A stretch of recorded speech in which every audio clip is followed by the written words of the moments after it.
In Your Face Horror! 28 Days Later edition. Ding! Look at it. We love horror. Whoa. My phantom penis. Noms. This is In Your Face Horror. In your face horror. Fuck, I'm your best friend. You don't know what the fuck you're talking about. Last episode's answer for noms was...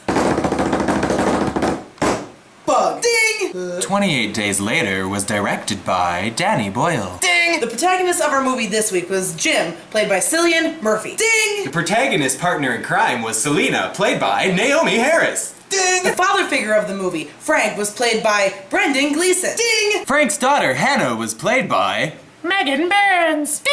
Our movie opens up to Cambridge University, 2002. Major research facility in the UK. They're doing all these crazy experiments on animals. They've got monkeys strapped to tables. These animal activists break in and they're like, yeah, we're gonna save these monkeys. This is a great idea. Unfortunately, they're caught by a scientist. They slam them against the wall and they say, no, we're taking these monkeys and you're not gonna torture them anymore. The scientist says, wait, hold the phone here. You can't take these monkeys. They're infected. Infected with what? They're infected with rage. The animal activists don't believe this at all.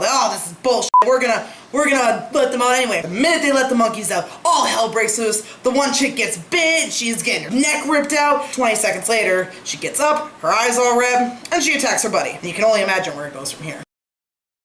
Main character Jim wakes up in a medical facility, strapped to a table, butt ass naked. He ends up getting out, goes outside, realizes that nobody's around, like the whole entire city is gone. So he's walking around town going, hello, hello, hello. He ends up going into the church because there's nowhere really else to go. The second he walks in there, he sees all the dead bodies and he shouts, hello, to see if anyone's in there.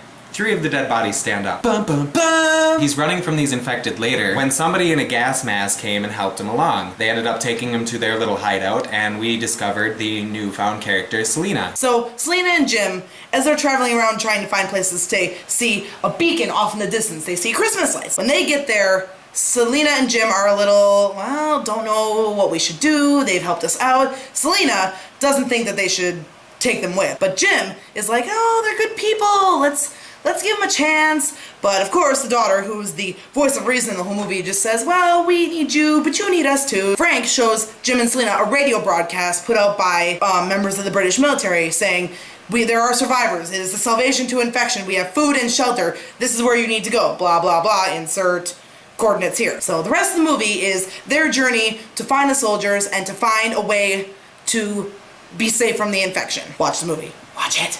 Watch it now. My favorite part of the movie was the shopping scene. They went into this deserted grocery store and they just had the time of their lives, taking everything they wanted, whether it was candy or booze or any other thing. That's something that I hope I can do before I die. I want to go to a grocery store and just raid the hell out of it. Probably my top all-time favorite zombie movie. And I know they're not technically zombies, but for all intents and purposes, they rank right up there with, in my brain, the Romero movies. They're one of the iconic movies that really brought zombies into mainstream. I would definitely give it 4 out of 5 eggs.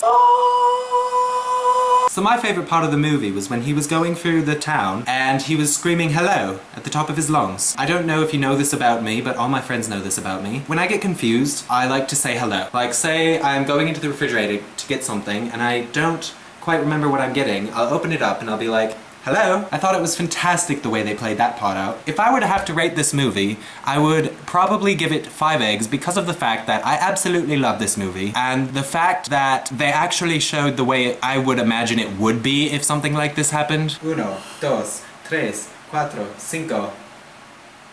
Noms!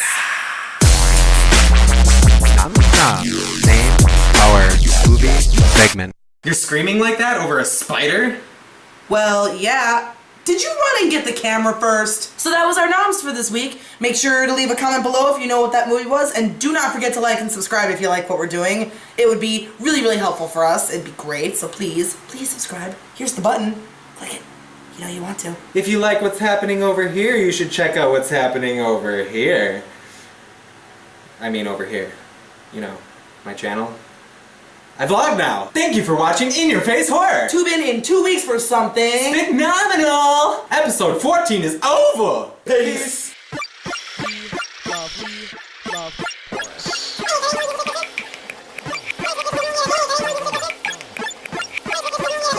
famous noms. Can you see this? Horror. In